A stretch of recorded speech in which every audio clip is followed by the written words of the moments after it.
man getting bit by an alligator and he screams. Sit out for me. Oh! No, not an owl. A real scream of pain.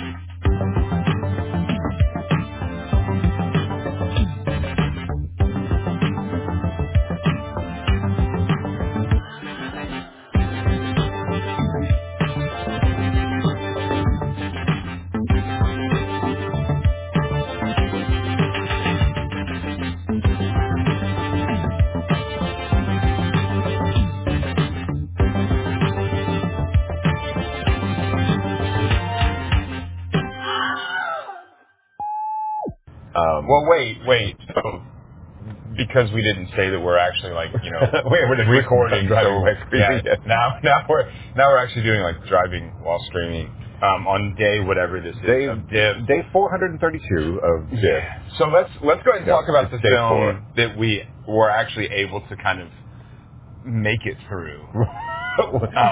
We made it through 3 today, and we rightfully cut out of 1. So let's start how we started our day. Oh, yeah. Go ahead. We had 4 films slated today. One was at the Texas Theater called 1 in a Million. And we get to Texas Theater, and there's a line to get into the theater. And this is odd. It's just odd. Because, if you have a festival pass, you usually can just walk right in, and it's not a big thing. But okay, there's a lot of people going to this movie. It's a Sunday matinee kind of thing. So fine. We didn't know anything about the film. It's something about some kid who has a rare blood disorder. When we booked it, there was no poster. You need to pause this for a second. Maybe we're calling support on the parking garage. So I'll keep talking while Brock is here. While Brock is dealing with other functionality. So, we got a camera in there.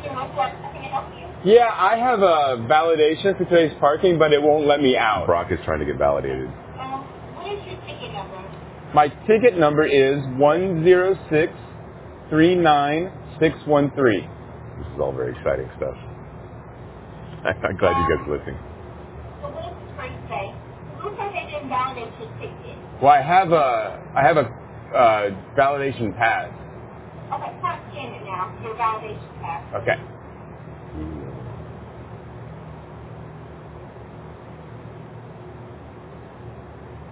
How do you press number? Oh, there we go.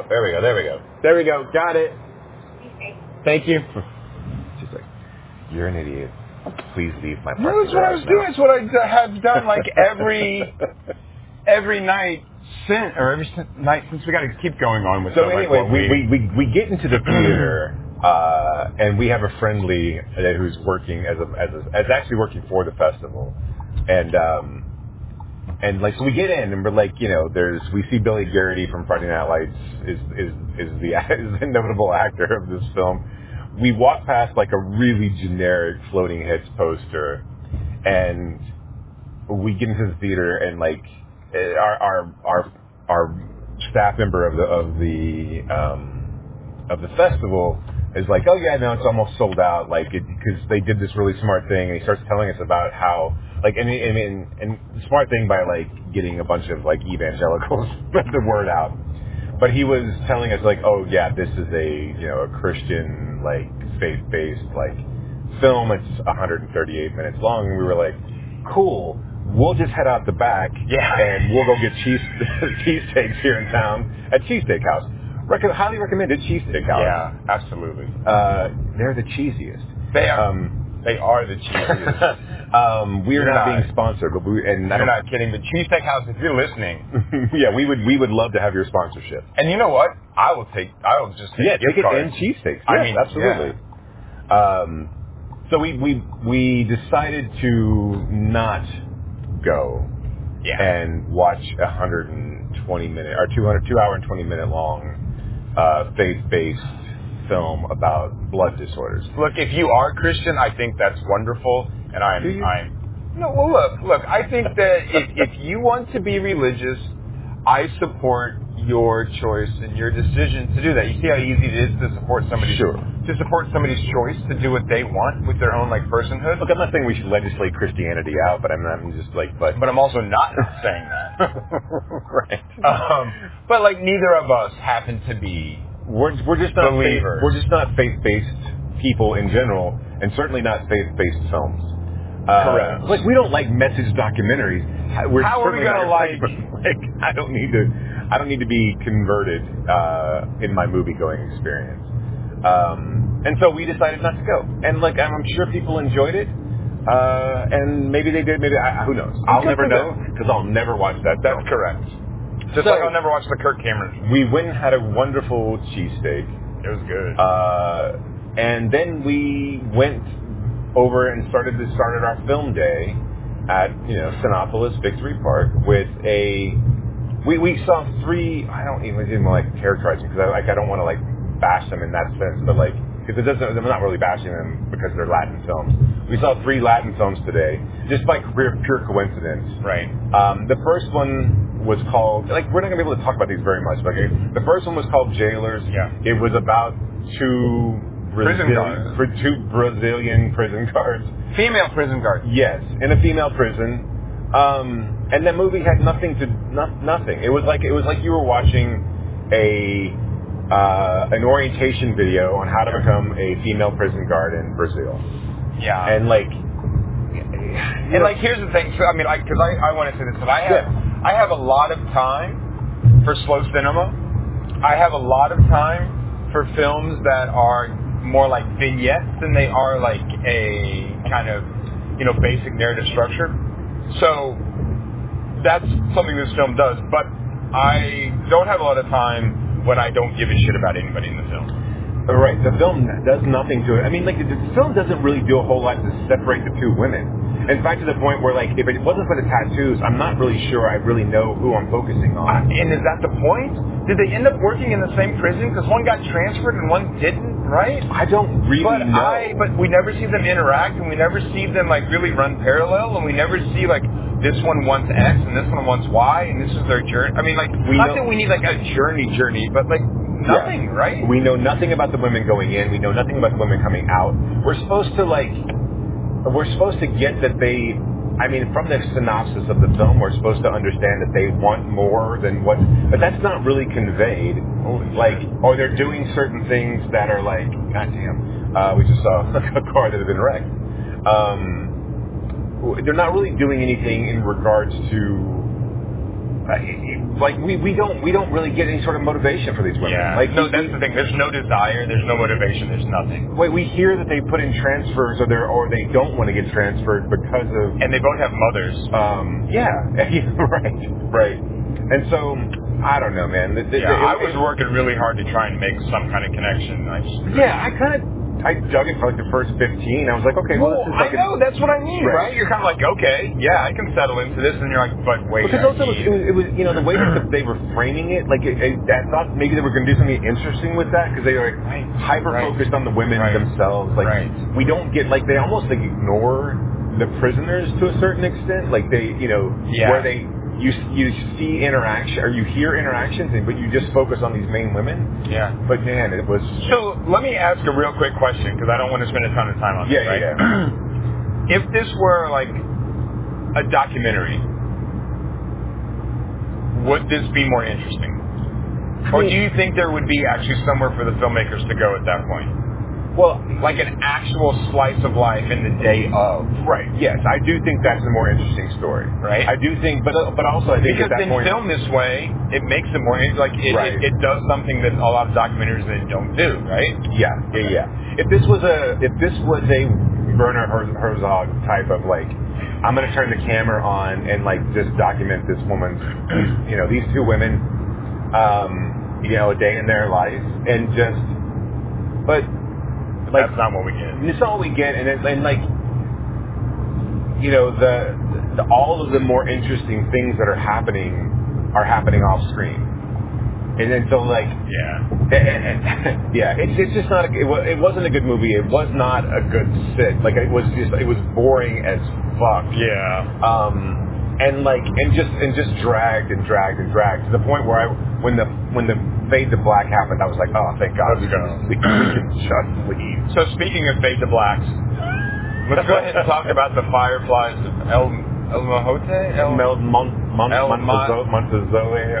Yeah. It doesn't matter. Sorry for butchering the name of the... Because, I apologize because it's a real thing that happened. It's inspired by in the El Salvador Civil War, right? I mean, or the junta, I guess. Right, yeah. Which is what this is. It's a guerrilla gang against the military dictatorship. And it's fucking brutal. That's the Little Pump song, Guerrilla Gang? Yeah. Okay, good. Yeah, that was his big claim to fame. His duet with Kanye, Lil Becky. Yeah, thank you. Yeah. Anyway, this movie sucked too. Right, and I think it was really disappointing because, I mean, this is a historical thing. I mean, it was based on true events. However much else they made up, it's fine, right? That's how this works. But I mean, it's a brutal part of history, right? It's a part of history that should be retold over and over because similar things continue to happen, right? Right. And so that moment in history deserved a better film because this started off bad with like papyrus font on the screen, right? And like you kind of know what you're in for. Yeah. Well, and especially as the credits come up and say Jeff Fahey, we definitely know what we're in for. All due respect to Jeff Fahey. I love me a good Jeff Fahey film, but like, but I mean, like this needed way more of him and way less of everything else that was going on. Yeah, but I I think unfortunately it didn't need Jeff Fahey at all. No. Because then it becomes because if you have more Jeff Fahey, then it's like, oh look, the white reporter from the New York Times is coming in to like save the day, right? Which they did enough of that anyway. Right. With him like, yeah, I can do this. I can, It was so. I mean, like, okay, so like, yes, this event is film worthy, I believe, right? Yeah. But this movie is not. Well, I mean, like, it's inept at every step, right? I mean, like the guerrilla warfare on screen is like it was mapped out by 10-year-olds playing in an open field with G.I. Joes. Like everyone, like all of your characters are nondescript. I mean, like there's nothing that stands out. Aside from your white characters that come in and like, but even then, like you're wondering, okay, like why are these guys in like tattered clothes and like got dirt on their faces and like it looks like they've been fighting. Right, yeah. You have Paz Vega, who's been good in other things, but it's like I don't understand like why is she, like here's the thing, it's like why is Paz Vega in this movie? Yeah. And then you hinge all of this. So I mean, like, look, obviously the fighting is terrible. It's got ridiculous CGI. Like, there's the CGI scripts are awful. Like, we see 1,000 CGI gunshots that like land in the dirt. It is. I mean, really, if you've seen the movie Birdemic, it looks like Birdemic. Right. It is that bad in regards to how and like I was telling you, like.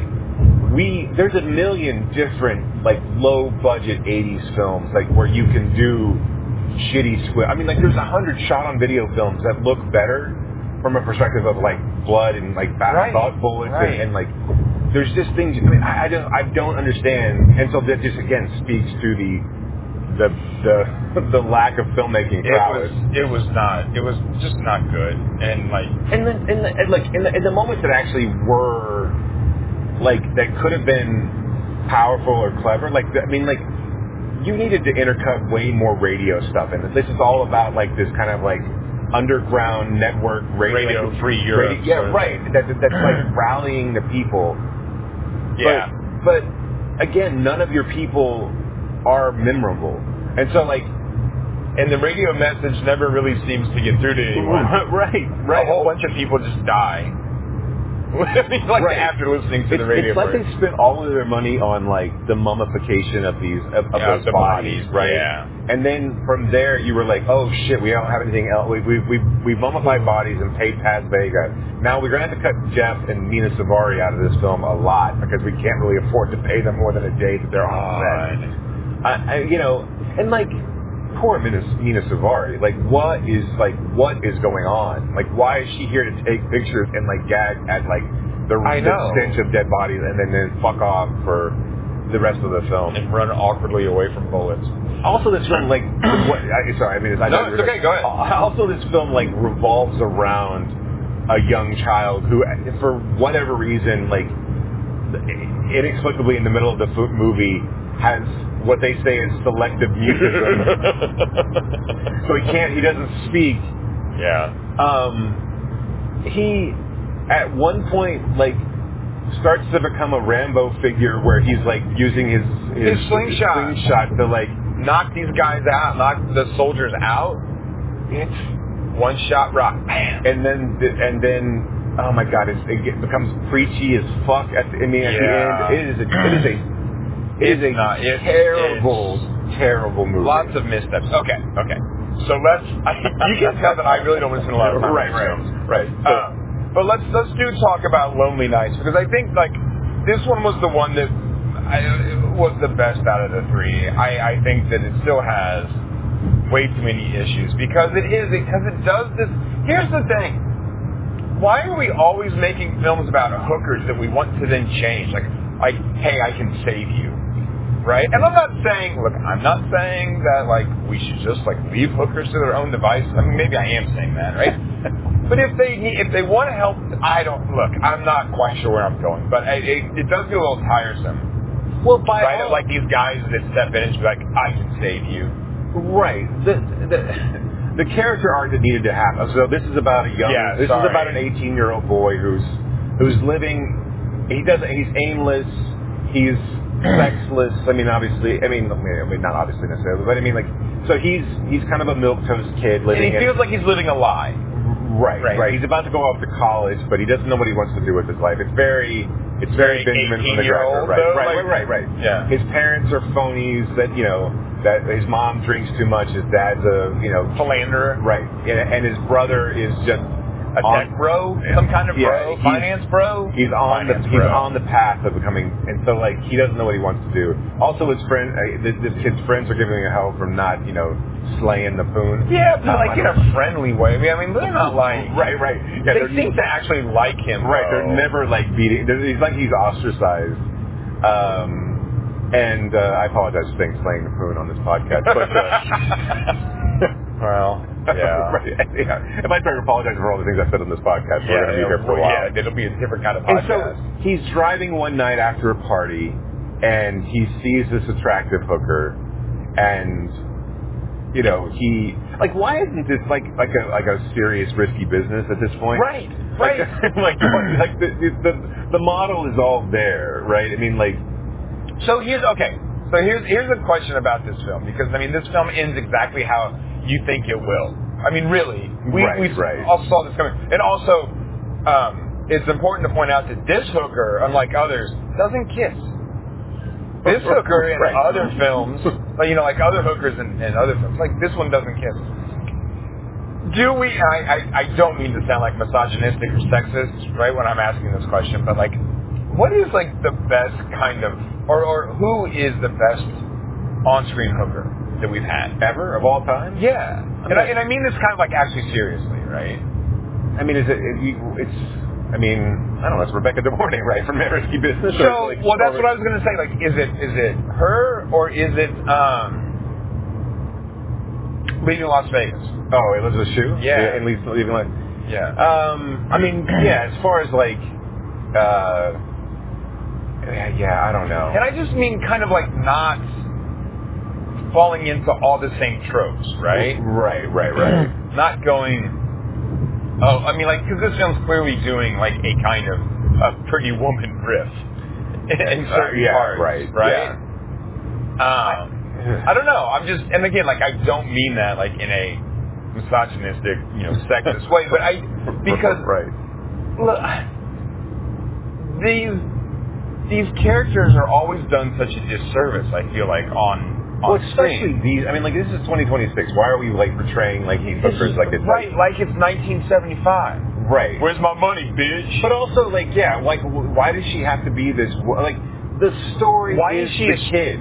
Yeah. The story is the kid becoming more self-assured, like being But why don't we do? But here's the thing. Like, why didn't we subvert that and make the story about her? Sure. Because everything we've just talked about, right? It's about Tom Cruise. Right. It's about Nick Cage. It's about Nick Cage. Right. It's always about the guy. I mean, like, or it's Richard Gere, right? I mean, like, right. Although you could say Pretty Woman. Yeah, is kind of. about But her. he fucking rolls up on his white horse. True. And also, she's kind of an anti-hooker. Like, she's like, I'm better than all of this hooker kind of thing. Yeah. And Yeah. What? But did she want to be an actress? I mean, like. Right. No, again, like the stereotypes we use. Yeah, maybe hookers. Laura San Giacomo, or I forgot. I've always butchered her name, but like, is the best on-screen hooker in Pretty Woman. So like, why doesn't she leave him at the end of this movie? So at the end of this movie, thank you, absolutely. They kill her pimp, right, in self-defense, and they run away, right? And of course, he's being all mopey, like, oh, I don't know if I want to run away. And she's like, you dumbass, we just killed somebody. We have to go. Right. And so, like, although they would never think about him. They would obviously like. There's no like, aside from the bloody clothes that he has on, which he could easily throw away. Yeah. They're never going to think they're that not this going to involved. right unless she rats him out. But right. She's never seen the ocean, so they drive to the ocean, and he kind of like of mice and men to her, really, right? Just look at the ocean. Look at the ocean. Right.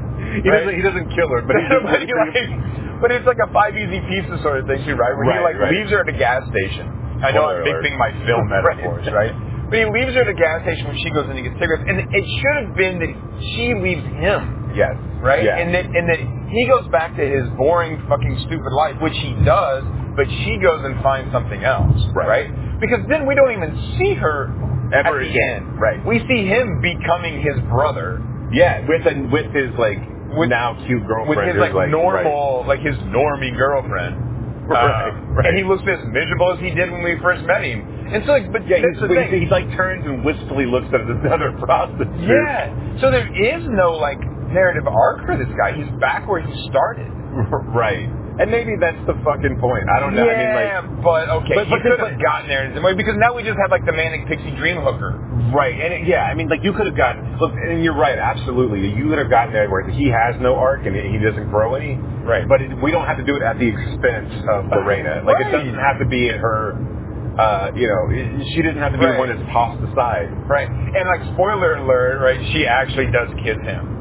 Right, when she's... But, so again, like, yes, she's tossed aside in this film like we toss aside, like, all women that go into sex work, right? Yeah. I mean, it's like, goddamn. It's the same fucking tropey-ass story. Also, the movie, like, I mean, like, and again, I was kind of willing to, like, had this done something interesting, I was willing to forgive all of this stuff. Right, but it telegraphs everything. So, like, if you've seen one hooker movie, you've seen them all. But I mean, like, the whole, like, I don't do anal, and then, of course, now we know what's going to happen to her. She's going to get assaulted. And, like, his dad gets money out of a safe. Now this is going to come up. I'm like, go fuck your fucking stuff, man. Stop. And this was the one we liked the most out of the three. Right. But I mean, I think I was willing to give it some grace until it ends up with like, oh, Lorena's fucked. Like, I mean, like, and we don't come back to her, and like, and we have this kind of like this is what makes me like appreciate like people like Sean Baker so much. I was like, because we live in these spaces that are awkward and weird and difficult, and he doesn't shy away from them. And this just like wants to have, it wants to be this grand fucking thing. Yeah, and there are things that I think we can ding a Nora for. Sure, right. But there's something else kind of going on. Okay, so all right, we established that we had a rough day. Yeah, it was bad at DIFF. But I wanted to bring up this question of like, what should we expect from these festivals, or like what do we think these festivals owe us? What do the festivals owe filmmakers? And like, are we asking for too much? Well, I think we're an anomaly, right? I mean, like, I don't think there's many I mean, and this is not like to break my arm to pat ourselves on the back kind of thing, but like, I don't think anybody goes in and looks at the schedule and goes, aside from us, like, right, how can we fit in as much as we possibly can? Right. Let's put this one aside. Like last year, when we were interviewing all those people, and we had 10 screeners, we saw pretty much everything that was at that festival, right? And we were then like going, okay, we have the screener for this, so we don't need to go see this, and we can fit this into the we can go see something else, right? And so like, and of course, and then we also are like, okay, like if there's a block where we're not seeing anything, is there anything in the area that we can go see? Because this is a time that we're just gonna like take it all in. Right, we're just gonna like fully give ourselves over to cinema. Right. So I think the festival owes us whatever we get out of it, right? I mean, like, sure. And like it would be, and I think it's difficult because like, if we were just going for 1 or 2 days and we were having to select 1 or 2 films per day to see, like, I think this would have been this would have been a wildly disappointing day. Right. I would have been like, oh, well, yeah, this fucking sucked because the only thing I saw here were shit. Yeah. But do you think the festival then, or any film festival, not just this one, should think about that when programming comes up? Yes. I do think that you have to, like, honestly, I look at this film festival and I don't really know exactly where it sits and what the DIFF people want to do with it. And I don't say that as like a negative necessarily. I truly don't. We just don't. I just don't understand. I mean, I don't know what their intent truly is because like we're seeing more industry conferences this year than we have in the past. Yeah. And so is that the intent to build up and to kind of be a forum for filming in the Dallas-Fort Worth area, or filming specifically in Dallas, because you got, but I mean, the Fort Worth Film Commission's out here as well. So is it a matter of like, I want local filmmakers to come in, or I want filmmakers in general, not even local ones. I want filmmakers to come around, and come to this to listen to keynote speakers or to whatever, right? Which I think is what like South by kind of is, right? Yeah. But I also don't think South by is about like exposing people to film anymore. I think it was at one point, but I think now it's about a matter of studios are going to like send their films to South by so that people can see them and get some buzz generated behind them. So like, I'm going to send Obsession to South by, and that when I hope everyone goes to see it and then starts to build buzz and press stuff around it. But people will only see, and it's not intended for your normies to go out and see movies, right? But I appreciate Dallas for that. Right. That it is still a quote-unquote film festival. Because I don't even think South by Southwest even calls itself that, right? It's just a conference, I forget right? what, oh, wait. You're good. I just was like... the way that they've been doing this whole intersection sucks. And so, I do think that, like, what is DIFF owe film fans, or like, what is it owe? It's hard because I think it's like trying to do a whole lot of things. Yeah. And maybe O is the wrong thing, or like maybe it's more like what should we expect? Right. So that the other portion of the question, like how do they select these films, and are there people? Is it what? And this I truly don't know. Yeah. Because even when we sit on the selection board for the short films, like there's a lot of conversations, and you and I don't have the same taste as a ton of people on that selection committee, and looking at it from different things. And like, so I don't necessarily know, like, so for this one, you're trying to program some international features, you're trying to program some Latin American features, or just Latin features. Like, are you limited in what you can select? What did you sit through Jailers and think, oh, well, this is an interesting film I want to show, or like, it wasn't for me, but I want to show it. I think somebody might get something out of it. Yeah.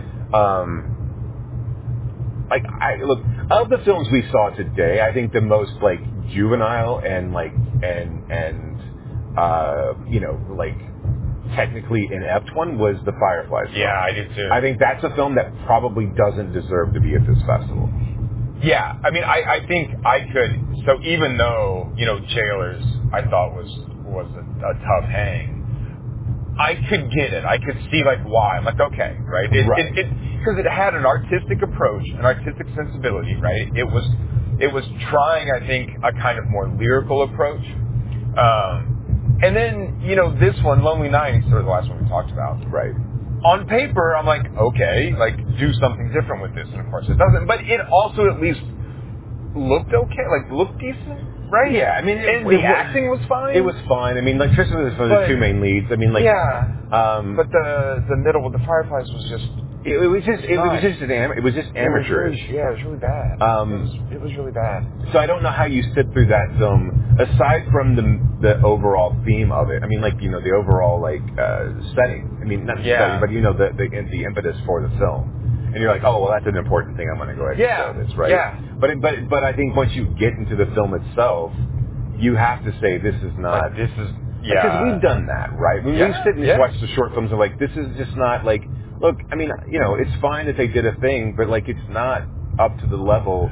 Like, this is an Oscar qualifying event, and I know that this is not a feature Oscar qualifying event, but when we're talking about for the Fort Worth Shorts thing, if this is an Oscar qualifying event. We owe it to this committee to choose things that could potentially win an Oscar, not things that need to be like, oh, we're propping up some people that could potentially win. And so, look, and we're also limited because we only have a pool of things to select from. Right. So you have to kind of like go with the contest, right? Yeah. You have, and you know, we've been willing to take chances on things, right? I mean, like we've been willing to go, oh well, you know, this probably doesn't 100% work, but you know, they did something. They did something here. interesting. We can throw some. Yeah, we could throw a vote here or there and see if everybody else kind of has the same mentality.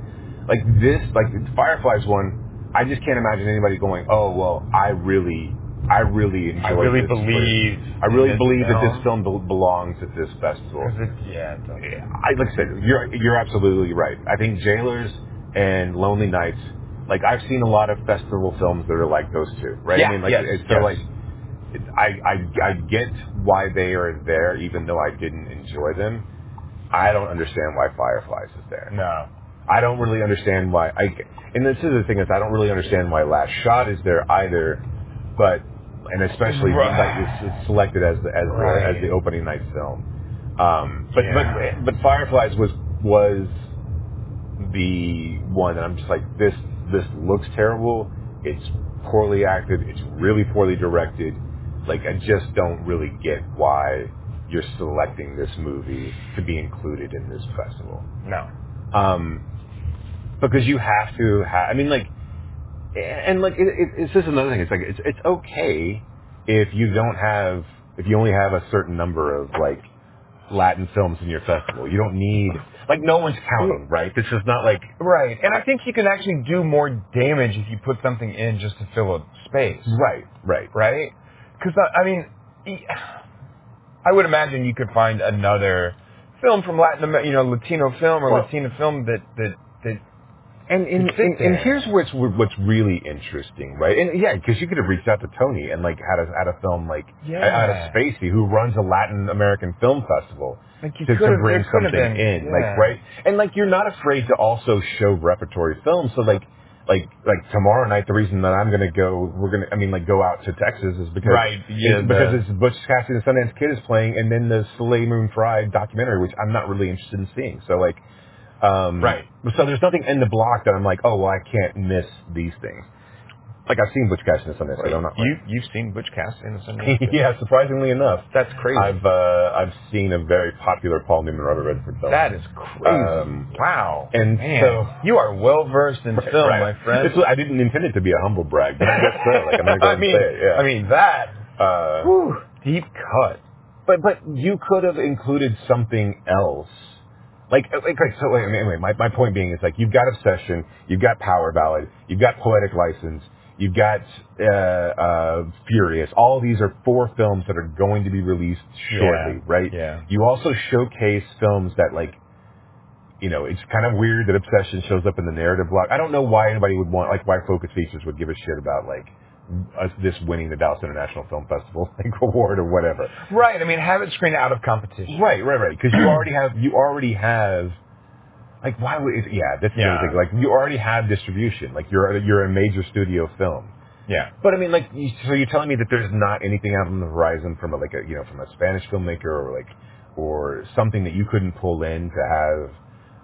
And again, I don't know the machinations of how all this stuff works. To be fair, I mean, we're totally talking out of our ass here. But that's the thing. I think we're speculating because today brought up, I think, a lot of questions on how this kind of whole process is working, or why some of these films, right, are showing up and under like what kind of, I don't want to say like false pretense or under what pretense, but like why are they here, and like what are the expectations? Because like you said, I don't think that any programmer really, it feels like Fireflies was like, okay, it's about this thing, so we should have it. Not because it's a good film about this thing. Right. So, I think that's why we're raising these questions. And look, we love DIFF. We love that DIFF, like, lets us come and do this. We love that, like, DIFF has never yelled at us for saying something like this, right? Right. And I hope that they wouldn't. I think, I mean, like, because again, like, one, I think we've been effusive in saying, look, you should go to DIFF. Yes. Yes.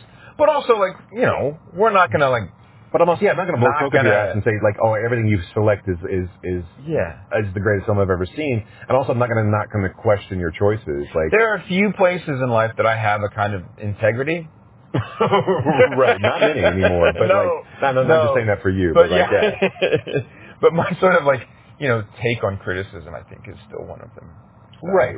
Yeah. And if I were to tell you to go see the Fireflies of El Montezol or whatever, I mean, I would feel like terrible when you actually saw it. And he would yell at us. Like, watch Birdemic, and don't watch Birdemic because it's fucking a slog too. He would just be like, what the fuck, guys? But watch Birdemic until you at least see the first bird. Why did you make me do this?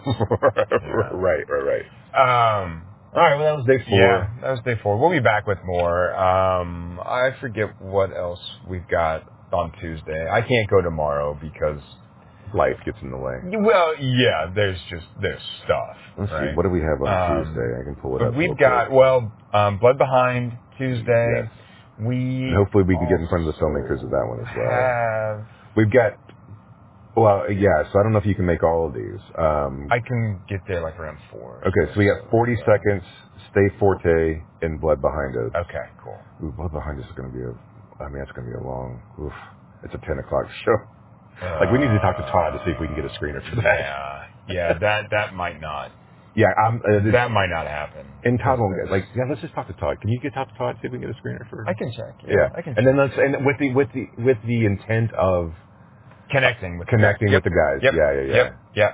All right, that's your homework since you're not going tomorrow.